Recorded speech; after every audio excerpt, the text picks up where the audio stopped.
Hey, Bobby Manning here, Noah Dalzell alongside. Welcome to a practice report before Game 2 as the Celtics get ready to go against Orlando again and could potentially be without Jayson Tatum. Day-to-day, the wrist injury kept him out of at least part of practice here today. Did some on-court work, Joe Mazzulla said, and suddenly that injury that didn't look great in Game 1, but he came back from and downplayed after, looks like a factor here at the very least, whether he plays or not.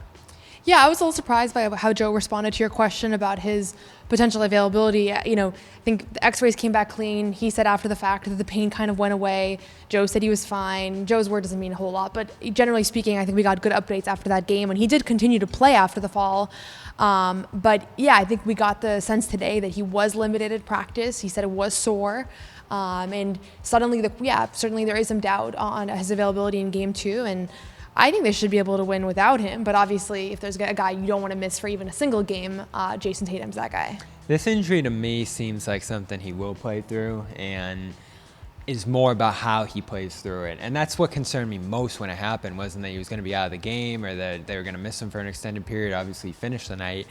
How's he going to shoot through it? How's it going to impact him? We remember the left one. I mentioned that night, yeah. I think. And how long and persistently that seemed to impact his shooting form. And now we're talking about one on the shooting wrist, which is a major impact here. So he could find ways to succeed through it. Didn't look like there was much swelling that night. I wondered how that would progress over the last couple of days here. Joe said it got better and that he was feeling better after being sore after that game. So I'm really curious to see. I think he will play. I'm curious to see what it looks like, though. Yeah, definitely you don't want anything with your shooting arm, wrist, shoulder, elbow. You don't want any of that. Maybe he'll take less threes and he'll drive to the basket more, and that'll help his overall efficiency. But is that what you want? No, I mean, I think you obviously want the threat of his three-point shot to be exactly how it always is. Sounds like you want less threes. But hey, if he takes less threes and has a better game than he did in Game 1 because he adjusted his game a little, I think we've seen Jalen do some good things adjusting for injury. But, I mean, obviously this is bad news. If you're a Celtics fan, this is bad news for him. Just the fact that so early on he's dealing with something. I don't have any reason to think that it's going to linger through the playoffs. In 2022, it was a fracture. He didn't have a fracture this time around. As far as we know. But he said it was clean. It was negative. Yeah, I mean, I can only go off of the X-ray results that he shared, right? Yeah. So the information right now is that he does not have a fracture. It doesn't mean that he doesn't have a ligament or some sort. X-rays only show so much. So it's certainly a question. And again, not the best update, just considering the fact that I feel like, at least myself, maybe people at home felt differently, but I came into practice with this being like a little bit of an asterisk, like we got to check in on Tatum, but it's probably non-issue. And again, now Jaylen Brown's knee injury kind of falls into the background a little bit.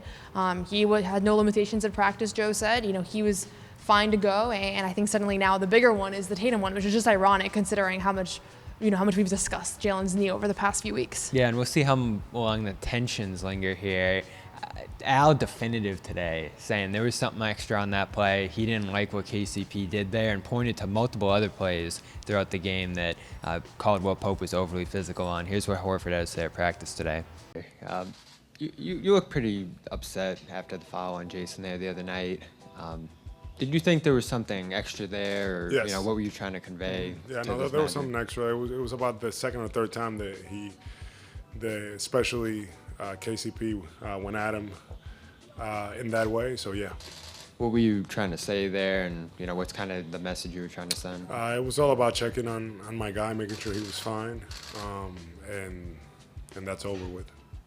So I knew Horford wasn't happy there. I'm thrilled we talked to him today because he did want to get that off his chest clearly there. Going back to that night. He really did. He was happy to be asked about that. Yeah. I'm so frustrated because it looked like there were tensions in that moment. You saw Al doing the 2-3 motion at the bench. We saw the video of the audio that came out between the KCP, Orlando bench, and Al.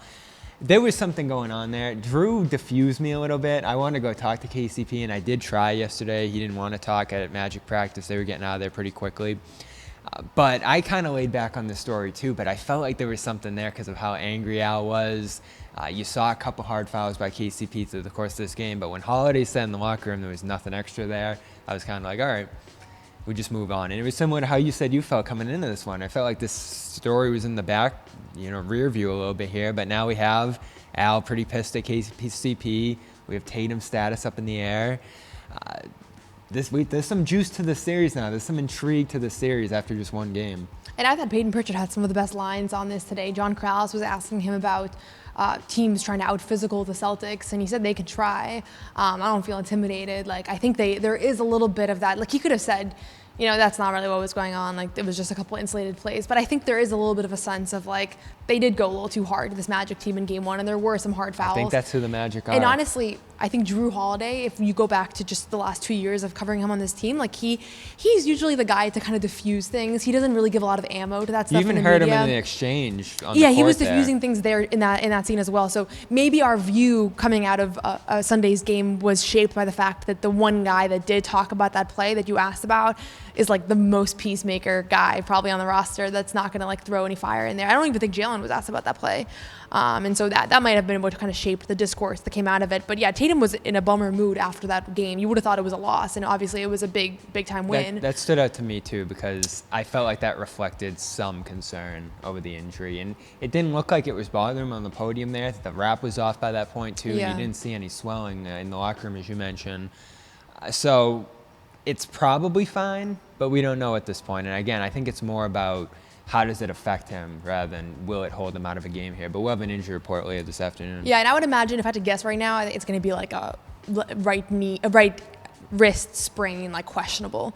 They also have no incentive on disclosing right now his availability. Like maybe Joe said day to day because he knows for sure he's going to play, and why not just put it up in the air and throw that on the Magic side that they have to now game plan for a Celtics team without him, even though that's not going to be the case. Or maybe he knows for sure he's not going to play, and why let them know that right now? So just the fact that Joe didn't immediately say, oh, he was fine, he went through everything fine. That's what his usual answer has been when it comes to Jalen, when it comes to Kristaps, when it comes to any of these guys. Usually he's like, everybody's perfect. And this time he didn't. So I don't know if that was mind games or if it's just the reality that like Tatum really didn't do a whole lot at practice today. What do you make of the Joe thing? Because everyone showed the film, him on the sideline saying, get up. He's holding the trainer back, I guess, there. It's a very Joe thing. And today he just talked about love and just threw a bunch of words out there to describe what was going on. I don't know. I guess it reflected him not wanting to look like the Magic were getting to him there. And I think Pritchard kind of reflected that too. So it was interesting to me that you had Joe and Pritchard on one side saying, just get up and keep playing. And Al being a little angrier about this thing. So I think you sort of had two reactions. Well, Pritchard didn't weigh in on that sequence, just to be clear, right? Like he didn't say, get up, check the ball, keep but going. in general, I don't he think took a little fall. I think his comments Yeah. kind of reflected, you're fine, let's keep going here. I don't know. That wasn't necessarily my interpretation, but I think the point is that clip captured one, Joe's competitive spirit of like, he's fine, he doesn't need to be coddled right now. What was a little weird to me is that from his angle, there was no way for him to know if Tatum was fine. There was no way for him to even know when he hurt. Yeah. And actually, I had a better angle just where I set up high looking at Tatum, just the way that where the people were. Like Joe really couldn't see anything.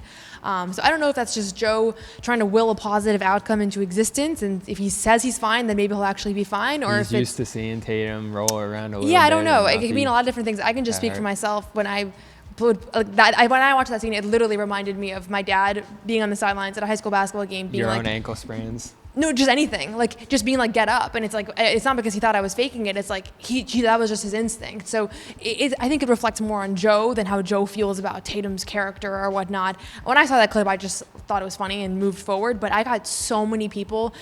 For some reason, this became a huge spectacle in China, of all places, where like there's a lot of diehard Jayson Tatum fans, especially after he's done his like big Jordan China tours, and they all felt like Joe let Tatum down, and that he hasn't been defending him all year, and when Tatum gets hard fouls, Joe should be calling it out, and so it did become a huge controversy. I don't really think in the States, but in China it did. So the clip landed differently for different people. And for me today, Joe's comments about that situation reflected, okay, maybe he's not fine here. And we'll see what he's looking like going into game two. It's definitely something hanging over this team a little bit now. One game into the playoffs, dealing with I'd say significant injury to Tatum here, at least in how it impacts his play. At least how it impacts his play here. And he did play well after it the other day. I don't think the swelling would get worse if it wasn't bad that night or the day after. And he was able to participate in practice today. Jaylen Brown did as well. We actually saw him out on the floor. Tatum was not on the floor after we got a look out on the practice floor. After this one, he's usually out there shooting around. But Jaylen went through practice well today as well, Missoula said. And the 31-minute limit, I don't know if it was a limit. He said it wasn't. Yeah. Joe said it was just rotations, and he pointed to like Pritchard not even playing until 2 minutes left in the first. I think it Yeah. might have been that, but So- we'll keep our eye on it. If he now doesn't play 30 ever again, then maybe it is a minutes restriction. It'll say a lot if he only plays 30 again next game. So we'll keep an eye on both of that. Brown, Tatum, both dealing with injuries as the playoffs begin here. We'll have more updates from Game 2 of the Celtics Magic first round series here. For Noah Dalzell, I'm Bobby Manning. Check out all the sound here at CLNS Media and more videos throughout the playoffs on Celtics All Access.